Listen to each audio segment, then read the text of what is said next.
मानव गेदेर हाग्रामा महिलारियानो बड'लेण्डनि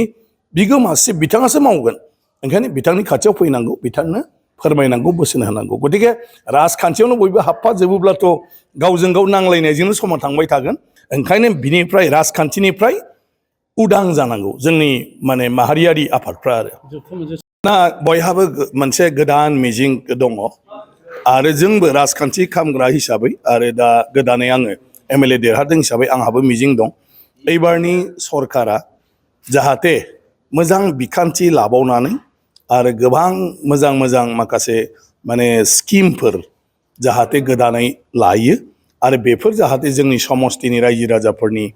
जिथु गांनाय उखैनाय जि जेंनाफोर बेफोरखौ जों जाहाथे सुफुंनो हायो मावफुंनो हायो खारन सरकारा जेखौ लागोन बेखौसो जोङो समस्तियाव मावनो हागोन ओंखायनो मानव गेदेर डक्टर हिमन्त बिश्व शर्मा बिथांनि दैदेननायाव थांनाय 5 बोसोराव जेरैबायदि मानसिफोरनि ओंखाम संग्रासिमबो सरकारा मदद हरनो हादों ओंखायनो एबाराव आरो बाखि थानाय जोङो जेंनाफोरखौ जाहाथे मावनो हायो बेखौनो आं मिजिं खालामदों आरो बिनि थाखाय जाहाथे बिथाङा गोदानै आरो माखासे मोजां बिखान्थि लायो रायजोफ्रा गोबां सानलायदों आरो सावरायलायदों जिहेतु एनडिए सरकार एबार जानानै बोरैबा बिटिआर एकर्डआ गोमालांगोन नामा बे खोथाखौ ना बिटिआर एकर्डआ गोमानायनि खुनु खोथा गैया एनडिएआ खालामदों एकर्डखौ एनडिएआनो इमप्लिमेन्ट खालामगोन मावफुंगोन सुक्तिखौ मावफुंनाया सरकारनि बिबान आरो सरकारा बेखौ मावलांबाय थागोन अदेबानि सुक्ति खालामग्राफ्रा बेखौ रायखांनांगोन गावसोरबो मदद खालामनांगोन गावसोरबो लामा दिन्थिनांगोन बे थांनाय 5 बोसोराव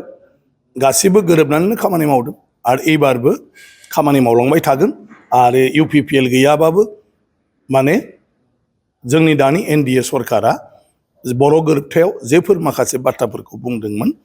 बेफोरखौ मावगोन खारन बे रायजो राजानि सोरबा दैदेनगिरिनि नङा बे सुरेनसा दिनै सरकारा बबेबा कलेज प्रभिन्सियेसननि खोथा बुंदों स्कुल प्रभिन्सियेसननि खोथा बुंदों बबेबा गोदान इनस्टिट्युट गायसननायनि खोथा बुंदों इउनिभार्सिटि गायसननायनि खोथा बुंदों बर' रायजो राजाखौ लानानै लिडारखौ नङा रायजो राजाफ्रा जिहेथु सोमावसारदों लिडाराथ' दैदेनदोंल'सो आरो थांनाय 5 बोसोरावनो जागौमोन बेफोरखौ मावनो हायाखिसै सेन्ट्रेल इउनिभार्सिटिनि थाखाय तेजपुर सेन्ट्रेल इउनिभार्सिटिनो दायथ' होदोंमोन सेन्ट्रेल गभर्नमेन्टआ आरो बिथांमोना हा नागिरदोंमोन नाथाय बड'लेण्डनिफ्राय रावबो बेखौ गुरुत्व लायाखिसै आरो हा होनो हायैनि सेन्ट्रेल इउनिभार्सिटिया दा थाबथानानै दङ बिथांमोना आरम्भ खालामनो नागिरबायमोन माखासे डिपार्टमेन्टखौ खुलिनानै दा बेखौ जोङो दिनै एनडिए सरकार हिसाबै बेफोरखौ जों खालामलांगोन आरो मानव गेदेर हाग्रामा महिलारि बिथाङानो गासिबो बेबायदि माखासे गोनां खोथा होनाय सरकारा सेन्ट्रेला बे खामानिफोरखौ मावफुंगोन गतिके बेवहाय बर' रायजो राजाफ्रा जेबो साननांगौ गिनांगौ गैया आरो बिथांमोना बयबो हाग्रामा महिलारि बिथांजों थाफानांगौ मदद होनांगौ बिथांमोनाबो एडभाइस होनांगौ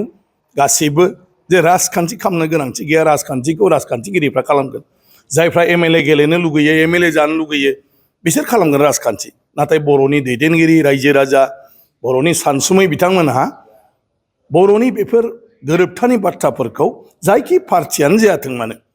बिनि दैदेनगिरिफोरनो सोरबा मन्थ्रि जाबा मन्थ्रिनो दा मानव गेदेर हाग्रामा महिलारियानो बड'लेण्डनि बिगोमासिब बिथाङासो मावगोन ओंखायनो बिथांनि खाथियाव फैनांगौ बिथांनो फोरमायनांगौ बोसोन होनांगौ गतिके राजखान्थियावनो बयबो हाबफाजोबोब्लाथ' गावजों गाव नांलायनायजोंनो समा थांबाय थागोन आरो जोंनि गोरोबथायाव मोननांगौ खामानिया मावनांगौ खामानिया थालांबाय थागोन ओंखायनो बर'फ्रा दा जि गोरोबथा दं बे गोरोबथाखौ बोरैहाय मावफुंनो हायो गतिके खालि बेवहाय एबसुनि दैदेनगिरि बा सोरबा इउपिपिएलनि दैदेनगिरि बिनि सायावल' लामा नायबाय थाबा जाया खारन दा अपजिसन जाबाय हयथ' इउपिपिएलनि दैदेनगिरिफ्रा हयथ' हाग्रामा मानव गेदेर बिथांनि खाथियाव फैनाय नङा आरो हयथ' हिमन्त बिश्व शर्मा मानव गेदेर बिथांनि खाथियाव थांनाय नङा अब्ला बे बर' गोरोबथाखौ बिसिनि सायाव सोनारब्ला बोरैहाय मावफुंजानो ओंखायनो बर' गोरोबथानि बाथ्राखौ लानानै दुलाराय बर' फरायसा आफाद बा बेबायदिनो सोरबा बर' थुनलाइ आफाद जायफ्रा बेजों सोमोन्दो थानाय बिथांमोना गभर्नमेन्टखौ बुंनांगोन खावलायनांगोन हाग्रामा बिथांखौ बुंनांगोन हिमन्त बिश्व शर्मा बिथांखौ बुंनांगोन आरो जोंखौबो बुंनांगोन अब्ला बे बाथ्राफोरखौ जोङो मानव गेदेर शिब हाग्रामा महिलारि आरो हिमन्त बिश्व शर्मा मानव गेदेर बिथांजों रायज्लायनानै जों बेफोर खामानिखौ मावलांनो हागोन आरो ओंखायनो राजखान्थि नेतानि सायाव नोङो नाजानाङा बड'फा उपेन्द्रनाथ ब्रह्मआबो 1986 मायथाइयाव एबसुनि माने प्रेसिडेन्ट जाखांनायनि उनाव जेरा बड'लेण्डनि सोमावसारो अब्ला गासै राजखान्थि हान्जाखौ बुंदोंमोन नोंथांमोना जोंजों थाफानो नाङा आरो थाफायोबा राजखान्थि हान्जाखौ गारनानै थाफा खारन जों खुनु राजखान्थि हान्जाजों लोगो जानो हाया मोनसेजों लोगो जाबा मोनसेया गाज्रि मोनो ओंखायनो जोंहा हारिनि थाखाय मावलांनांगौ आरो नोंस्रा राजखान्थि खालामनोबा खालामबाय था खिन्थु जोंखौ डिस्टार्ब खालामनो नाङा आरो जोंजों थानो लुगैदोंब्ला BPSC आव बयबो जइन जाफैबानो जाबाय आरो बिनि उनाव बयबो राजखान्थि गारनानै BPSC आव जइन जादोंमोन मानाव गेदेर उर्खाव गोरा ब्रह्म बिथांनि दैदेननायाव उर्खाव गोरा ब्रह्म बिथाङाबो बे थांखिखौ लादोंमोन जे बिथाङा खुनु BPP प्रेमसिं ब्रह्म BPP सानसुमा खुंगुर बैसोमुतारि PDF माने बेफोरबायदि राजखान्थि हान्जा दङमोन जोंहा 1962 मायथाइनिफ्राय बेफोर बिराद गोख्रों राजखान्थि हान्जामोन नाथाय मानाव गेदेर उर्खाव गोरा ब्रह्म आं बिथांनि एसिस्टेन्ट जेनेरेल सेक्रेटारिमोन बिथाङा थाल्ला थुल्ला बुंना होदोंमोन जे जों खुनु राजखान्थि हान्जाखौ सापर्ट खालामनो हाया जायनि थाखाय प्रेमसिं ब्रह्म मानाव गेदेर बिथाङा कंग्रेसाव जइन जादोंमोन आरो सानसुमा खुंगुर बैसोमुतारि बिथाङाबो गारनानै दोनदोंमोन बिनि उनाव बिथाङा फैनानै MP जादोंमोन आरो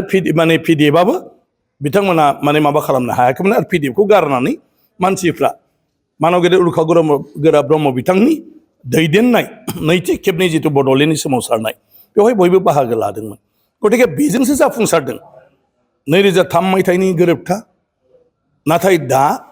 जोंना गासै माने मा होनो बर'नि आफादफ्रा एसे राजखान्थिनि फारसे लोरबांथि थानानै मुक्त जानो हायियाव जोंनि खामानिया आवगायाखै ओंखायनो जोंनि खामानिया आवगायनांगौ आरो जोंनि खामानिया आवगायनांगौब्ला गासै बर'नि जिथु माहारियारि गौथुमफोर दं आफादफोर दं बे आफादफ्रा गावखौनो गाव राजखान्थिनिफ्राय उदां खालामनानै जायनो पावाराव थायाथों मानो बिनि खाथियाव थांनानै बिथांमोना बे जेंनाफोरखौ समाधान खालामनायनि रायलायनांगौ बिथांमोनखौ बुजायनांगौ बिथांमोनखौ नारसिननांगौ आरो अब्लासो बर' गोरोबथाल' नङा बर'नि गासै खामानियानो जाफुंलांगोन नाथाय जुदि सोरबा